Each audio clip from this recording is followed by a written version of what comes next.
Today is Sunday. It's a family day. I hope you'll be able to spend time with your family, guys. Especially when your family is still complete. I hope we're all okay. No sickness. No problem. You have peace, joy. The aircon is cold, but outside the wind outside is very, very hot. I need to wear my sweater so that I won't have colds for the aircon. And good night, everyone. Have a good night sleep sweet dreams. See you tomorrow. I love you all. Bye bye. Bye everyone.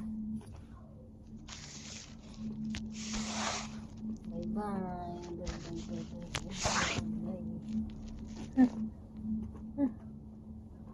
Because the aircon is very cold.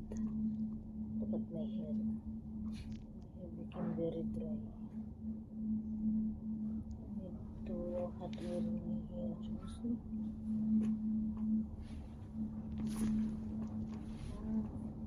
My hair became so dry because of the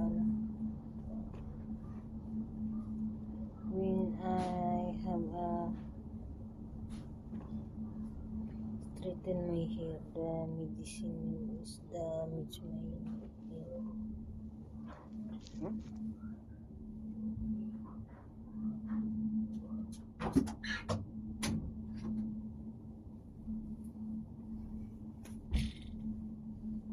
Today is Sunday and today is 31, August 31, so tomorrow is our month already.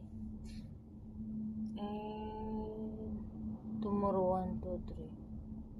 Oh, 3 more days and it's my special day. It's my birthday on 3rd of September.